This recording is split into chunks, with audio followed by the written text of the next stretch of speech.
ਇਹ ਕੁੜੀ ਹਮੇਸ਼ਾ ਆਪਣਾ ਕਮਰਾ ਗੰਦਾ ਰੱਖਦੀ ਸੀ, ਜਿਸ ਤੋਂ ਅੱਕੇ ਮਾਂ ਨੇ ਖੁਦ ਉਸਦਾ ਕਮਰਾ ਸਾਫ਼ ਕਰਨ ਦੀ ਸੋਚੀ। ਜਦੋਂ ਉਹ ਕਮਰੇ ਵਿੱਚ ਵੜੀ ਤਾਂ ਲਿੰਡਸੇ ਇੱਕ ਕੁੜੀ ਜਿਸ ਦੀ ਉਮਰ 14 ਸਾਲ ਸੀ ਅਤੇ ਉਹ ਕਿਸ਼ੋਰ ਅਵਸਥਾ ਵਿੱਚ ਸੀ।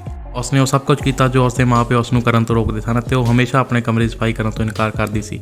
ਉਸਦੀ ਮਾਂ ਦੀ ਉਮਰ 41 ਸਾਲ ਸੀ ਅਤੇ ਨਾਮ ਸੁਜੈਨ ਸੀ। ਉਸ ਨੂੰ ਸਹੀ ਆਦਤਾਂ ਬਣਾਉਣ ਵਿੱਚ ਮੁਸ਼ਕਿਲ ਆ ਰਹੀ ਸੀ ਅਤੇ ਉਸਦੀ ਧੀ ਨਾਲ ਝਗੜੇ ਕਾਰਨ ਉਹ ਕਈ ਸ਼ਾਮਾਂ ਨੂੰ ਬਿਨਾਂ ਕੁਝ ਖਾਧੇ ਸੌਂ ਜਾਂਦੀ ਸੀ। ਅੱਜ ਸੁਜੈਨ ਇੱਕ ਚੰਗੇ ਮੂਡ ਵਿੱਚ ਸੀ। ਉਸਨੇ ਆਪਣੀ ਧੀ ਦੇ ਕਮਰੇ ਦੀ ਸਫਾਈ ਵਿੱਚ ਉਸਦੀ ਮਦਦ ਕਰਨ ਦਾ ਫੈਸਲਾ ਕੀਤਾ, ਪਰ ਜਦੋਂ ਉਸਨੇ ਬੈੱਡ ਦੇ ਹੇਠਾਂ ਦੇਖਿਆ ਤਾਂ ਉਸਦੀਆਂ ਆਪਣੀਆਂ ਅੱਖਾਂ 'ਤੇ ਵਿਸ਼ਵਾਸ ਨਾ ਹੋਇਆ। ਉਸਦੀ ਧੀ ਨੇ ਇੱਕ ਵੱਡਾ ਰਾਜ਼ ਛੁਪਾਇਆ ਸੀ। ਇਹ ਇੱਕ ਆਮ ਬੁੱਧਵਾਰ ਦੀ ਦੁਪਹਿਰ ਸੀ ਜਦੋਂ ਸੁਜੈਨ ਨੇ ਆਪਣੀ ਧੀ ਦੇ ਕਮਰੇ ਨੂੰ ਸਾਫ਼ ਕਰਨ ਦਾ ਫੈਸਲਾ ਕੀਤਾ। ਬੱਚੇ ਸਕੂਲ ਵਿੱਚ ਸਨ ਅਤੇ ਉਸਦਾ ਪਤੀ ਕੰਮ 'ਤੇ ਗਿਆ ਹੋਇਆ ਸੀ।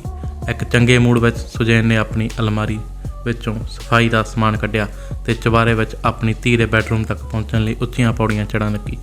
ਧਿਆਨ ਨਾਲ ਉਸਨੇ ਕਮਰੇ ਦਾ ਦਰਵਾਜ਼ਾ ਖੋਲ੍ਹਿਆ। ਜਿਵੇਂ ਹੀ ਉਹ ਅੰਦਰ ਗਈ ਤਾਂ ਇੱਕ ਅਜੀਬ ਜਿਹੀ ਬਦਬੂ ਨਾਲ ਉਸਦਾ ਸਵਾਗਤ ਕੀਤਾ ਗਿਆ। ਸੁਜੈਨ ਨੇ ਤੁਰੰਤ ਆਪਣਾ ਨੱਕ ਆਪਣੇ ਹੱਥ ਨਾਲ ਢੱਕਿਆ ਅਤੇ ਕਮਰੇ ਵਿੱਚ ਚਲੀ ਗਈ।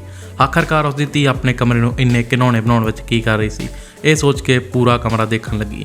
ਕਮਰੇ ਦੀ ਸਥਿਤੀ ਤੋਂ ਪਰੇਸ਼ਾਨ ਸੁਜੈਨ ਨੇ ਜਲਦੀ ਨਾਲ ਆਪਣੇ ਸਫਾਈ ਦੇ ਦਸਤਾਨੇ ਪਾ ਦਿੱਤੇ ਅਤੇ ਕੰਮ 'ਤੇ ਲੱਗ ਗਈ। ਬਚਿਆ ਹੋਇਆ ਭੋਜਨ ਸਾਰੇ ਕਮਰੇ ਵਿੱਚ ਖਿਲਰਿਆ ਹੋਇਆ ਸੀ ਅਤੇ ਜਿੱਥੇ ਵੀ ਉਹ ਕਾਰਪੇਟ 'ਤੇ ਵੇਖਦੀ ਸੀ ਉਸ ਨੂੰ ਧੱਬੇ ਦਿਖਾਈ ਦਿੰਦੇ ਸਨ।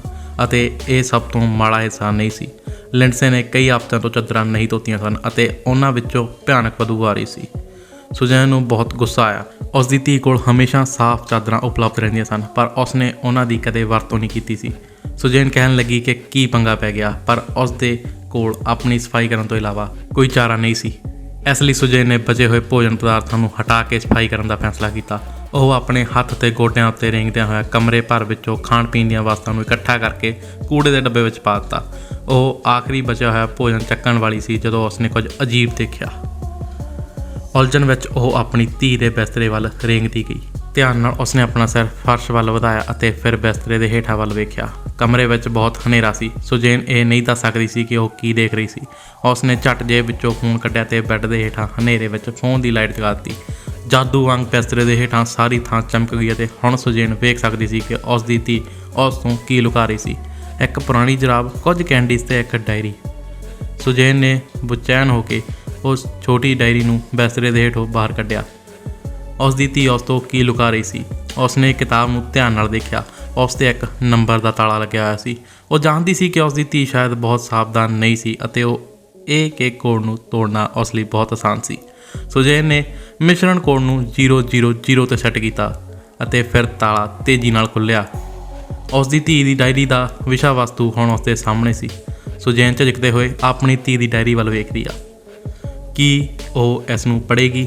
ਇਹ ਲਿੰਡਸੇ ਦੀ ਪ੍ਰਾਈਵੇਸੀ ਦੀ ਘੋਰ ਉਲੰਘਣਾ ਹੋਵੇਗੀ ਅਤੇ ਜੇ ਉਸ ਨੂੰ ਪਤਾ ਲੱਗ ਜਾਂਦਾ ਹੈ ਕਿ ਉਸ ਦੀ ਮਾਂ ਨੇ ਉਸ ਦੀ ਡਾਇਰੀ ਪੜ੍ਹੀ ਤਾਂ ਉਸ ਨੂੰ ਬਹੁਤ ਗੁੱਸਾ ਆਵੇਗਾ। ਹਾਲਾਂਕਿ ਉਤਸੁਕਤਾ ਦੇ ਵਿੱਚ ਉਸਨੇ ਡਰ ਨੂੰ ਦੂਰ ਕਰ ਦਿੱਤਾ। ਲਿੰਡਸੇ ਨੇ ਉਸ ਨੂੰ ਕਦੇ ਵੀ ਕੁਝ ਨਹੀਂ ਦੱਸਿਆ ਸੀ ਅਤੇ ਸੁਜੈਨ ਲਈ ਇਹ ਜਾਣਨਾ ਮਹੱਤਵਪੂਰਨ ਸੀ ਕਿ ਕੀ ਉਸ ਦੀ ਧੀ ਨਾਲ ਸਭ ਕੁਝ ਠੀਕ ਸੀ। ਧੜਕਦੇ ਦਿਲ ਨਾਲ ਸੁਜੈਨ ਆਪਣੀ ਧੀ ਦੀ ਡਾਇਰੀ ਖੋਲ੍ਹਦੀ ਹੈ ਅਤੇ ਇਸ ਨੂੰ ਪੜ੍ਹਨਾ ਸ਼ੁਰੂ ਕਰਦੀ ਹੈ। ਜਦੋਂ ਉਸਨੇ ਪੰਨਿਆਂ 'ਤੇ ਸ਼ਬਦ ਪੜ੍ਹੇ ਤਾਂ ਸੁਜੈਨ ਆਪਣੀਆਂ ਅੱਖਾਂ 'ਤੇ ਵਿਸ਼ਵਾਸ ਨਹੀਂ ਕਰ ਸਕੀ।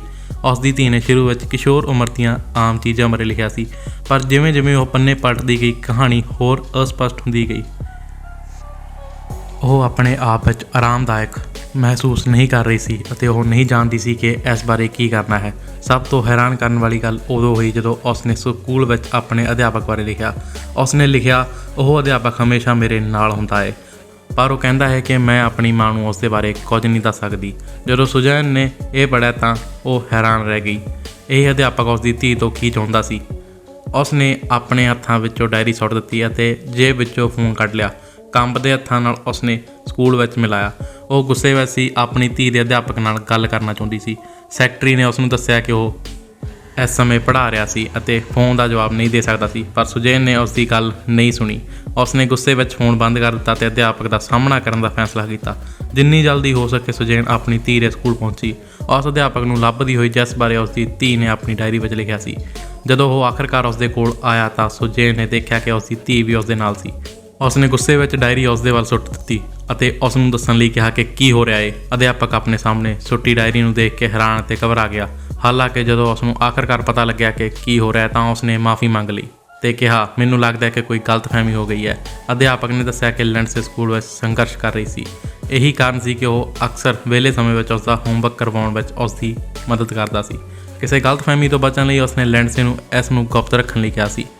ਜਦੋਂ ਉਸਨੇ ਉਸ ਦਾ ਸਪਸ਼ਟੀਕਰਨ ਸੁਣਿਆ ਤਾਂ ਸੁਜੈਨ ਦਾ ਗੁੱਸਾ ਸ਼ਾਂਤ ਹੋ ਗਿਆ।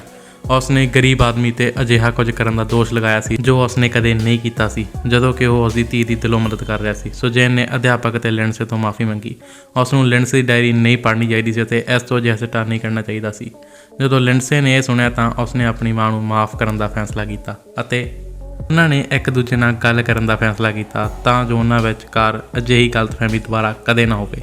ਤਾਂ ਇਹ ਸੀ ਸਟੋਰੀ। ਇਹ ਬਹੁਤ ਵੱਡੀ ਗਲਤਫਹਿਮੀ ਦੇ ਉੱਪਰ ਸੀ। समझ रहे हो आप? समझ रहे हो?